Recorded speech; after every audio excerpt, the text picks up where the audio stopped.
Anistia, se eleito, vai ter? Vai ter dosimetria. Porque cometeu crime. Eu vivo falando de lei e ordem. Ó, vou prender, vou passar o cerol nos membros do crime organizado, tal, beleza. Ah, não, mas e se um cara invade o Congresso, mas ele é de direita? Não vai fazer nada? As pessoas cometeram crimes. Então, quem cometer crime tem que receber punição. É o básico. Agora, o Mas problema você é, acha que a punição que está sendo dada já é eu acho que o suficiente? Já foi? processo ele é eivado de vícios formais, a ponto de, se eu fosse falar, vamos dizer, na letra pura da lei, é injusto de cabo a rabo, os processos são nulos. Imagina você fazer audiências coletivas. Houve audiências coletivas virtuais dos presos do 8 de janeiro. Audiências coletivas, isso é coisa sabe, de regime de exceção.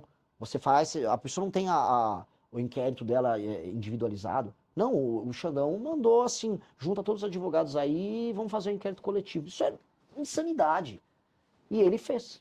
Então, é eivado de nulidades. Ao mesmo tempo, como foi politizado o caso em todos os termos, aquelas pessoas também precisam de uma punição.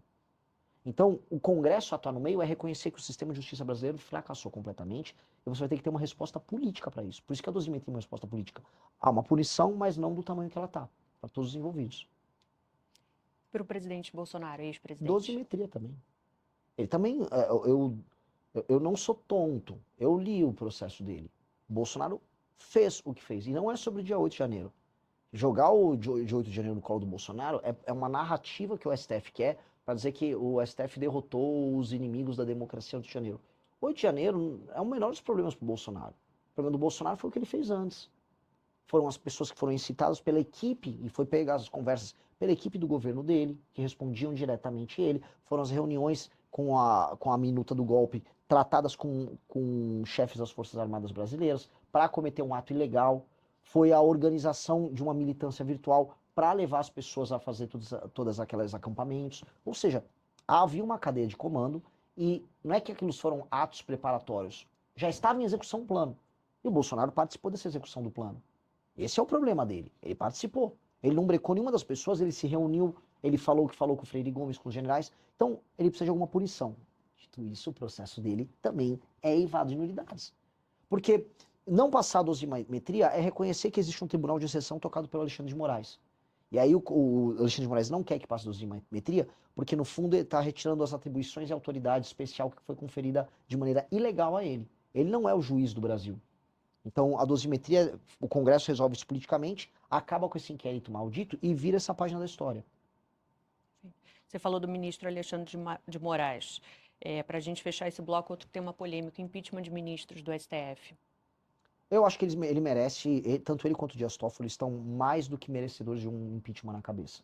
Mais do que merecedores. E o Senado Federal, na próxima legislatura, tem a obrigação de andar com isso. Até porque qualquer CPI séria envolvendo o caso do Banco Master redundaria na investigação sobre eles e na queda desses ministros. Não à toa que o STF, junto com a Alcolumbre, junto num acordo com o próprio Flávio Bolsonaro, com o PT, todo mundo, esses caras derrubaram a CPI do Master, que aconteceria agora. Que uma das primeiras coisas que pegaria seria o sistema de compra de autoridades do senhor Daniel Vorcaro. Não apenas defendo, como acho que eles têm que ser punidos, eu acho que em se confirmando o que todas as provas nos levam a crer, os envolvidos todos têm que ir para cadeia. Mais do que serem tirados das posições que eles têm. E essa é a situação que envolve não só ele como o Dias Toffoli. Será que avança essas investigações?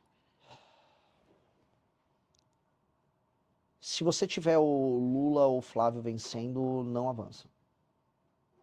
Com certeza não avança.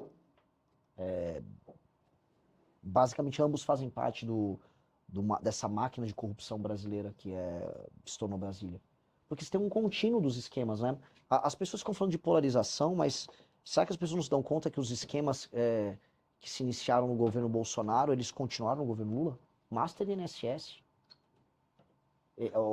Esses esquemas, eles cruzam o governo e, na verdade, o que você tem uma hora era o João Roma pelo governo Bolsonaro e o lobby do Ciro Nogueira pelo governo Bolsonaro pelo Master. Depois passa a ser o Jacques Wagner, não vai que ela vem antes do Master, mas passa a ser o Guido Mantega, o Lewandowski, a relação com o próprio Lula. Essas coisas vão flutuando. E se pensar, o Master ele começou com o Jacques Wagner e com o Rui Costa na Bahia em 2018, no Crédito Sexta, que é o início do escândalo. Então, esses escândalos, eles, né, eles envolvem todo mundo ali. E ninguém tem interesse em mexer. Judiciário, liderança do Centrão, petismo e bolsonarismo. Renan tem. Vamos lá, vamos passar para o próximo bloco. A gente vai falar de temas específicos. Queria começar com um tema mais urgente para a população, que é a segurança pública. Crime organizado não está só nas comunidades, nas favelas, ele está no sistema. A gente teve recentemente, pelo governo americano, a classificação como organizações terroristas, Comando Vermelho, PCC. Minha primeira pergunta é, se eleito, qual seria a sua primeira medida com relação à segurança pública, Renan? São tantas. E eu vou ter que tomar algumas, assim, de uma vez. Primeira coisa, na própria transição, eu preciso já passar um aumento de penas para todos os crimes violentos e uma adequação do Comando Vermelho, PCC e outras facções naquilo que eu chamo de status de inimigo, que é a aplicação do direito penal do inimigo, que quem trouxe isso para o debate público no Brasil fui eu, agora os outros começaram a imitar nas campanhas, que é entregar um status anômalo para essas entidades. Os Estados Unidos qualificou os PCC e Comando Vermelho como organizações terroristas internacionais, o que é um status diferente, que pode até gerar problemas para o Brasil. E não estou falando dos Estados Unidos fazer uma ação aqui igual o PT fica, não é isso. É que os Estados Unidos agora têm superpoderes, por exemplo, para falar, essa empresa aqui que trabalha nos Estados Unidos, ela tem uma vinculação indireta com o PCC. Você abre uma brecha ali para questionamento. E o Trump, ele joga o jogo do Trump. Achar que o Trump tá ligando para nós, brasileiros, na verdade que o Trump ele faz campanha para tirar brasileiros dos Estados Unidos. O Trump quer tirar os latinos de lá. Então, achar que o Trump tá, sabe, é uma inocência muito grande. Também é um alarmismo muito grande falar que o governo americano vai invadir o Brasil. Isso é papo furado. Pois bem, voltando para a proposta. Nós temos que entregar esse status para esses grupos. Quando eu entro no meu mandato, com esse novo status, com esse novo marco legal que altera Código de Processo Penal, Lei de Execuções Penais e leis penais com penas mais duras, ou seja, vai ficar muito difícil para um criminoso, quando pego, sair da cadeia, especialmente os crimes violentos. Aí nós vamos recuperar nacos do Estado brasileiro que estão nas mãos deles. E para isso, essas regiões precisam, isso na minha opinião, isso é opinião de especialistas, estou falando de gente do BOP no Rio de Janeiro, estou falando de comandantes e oficiais das polícias nos estados. Você está trabalhando com alguém específico na área da segurança? De alguns. No Rio de Janeiro, o comandante Busnello, o coronel Busnello, um dos maiores snipers, membro do BOP, provavelmente, hoje ele é um pré-candidato ao governo do Rio de Janeiro junto com o bombeiro Rafa.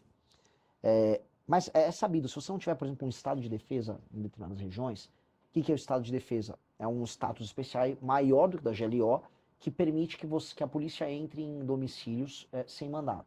Então a gente coloca todas as regiões, uma favela aqui, uma cidade ali, em estado de defesa, por uma semana, 2 semanas, e lá você pega todas as lideranças. Você faz. Sabe aquelas invasões, aquelas incursões que a polícia faz na favela? Muitas vezes eles não conseguem pegar certas pessoas que se escondem nos domicílios de outras pessoas e você não consegue entrar. A polícia, se for para pegar, eles têm que pegar e pegar de uma vez. Quem trocar tiro morrer, os outros têm que prender. E aí, nesse novo marco que altera as penas, prender muito preso, né? Prender por muito tempo em presídios que nós temos que começar a construir, novos. Aí vem aquela discussão, mais escolas ou mais presídios? Mais presídios.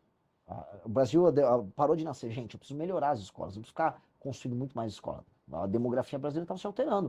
Eu preciso fazer escolas melhores, mas eu preciso fazer mais presídios, eu preciso fazer muito mais presídio.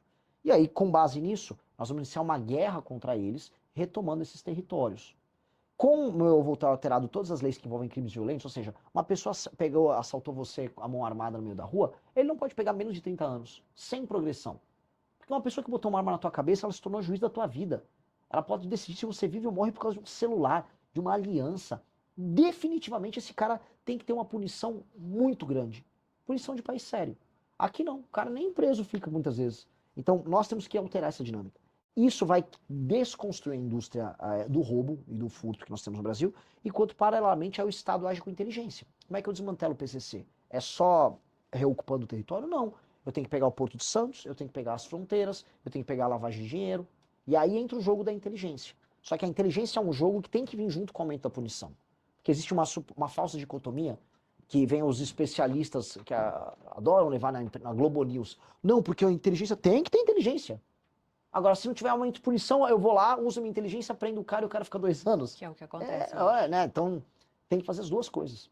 você fala de aumento de punição, mas essas mudanças exigem, no mínimo, uma maioria ali legislativa, um forte apoio. Hoje, a base de vocês têm um deputado na Câmara, nada no Senado. Mas, por exemplo, esse mesmo deputado aprovou um projeto de lei agora, essas últimas 2 semanas, de aumento de penas para furto, roubo e receptação do celular. O tema é maior do que a bancada. Se eu ganhar a eleição, primeiro, eu vou ter uma bancada muito maior do que essa. Segundo, ganhando as eleições com essa temática, os deputados dos outros partidos vão estar pautados nisso que seria o espírito do tempo. E com base nisso a gente forma maiorias. Hoje, no governo Lula, houve maioria para aumento de penas. A questão é, com um novo governo eleito com essa bandeira, o espírito da nova legislatura vai estar imbuído disso. E aí eu tenho que formar as maiorias para passar.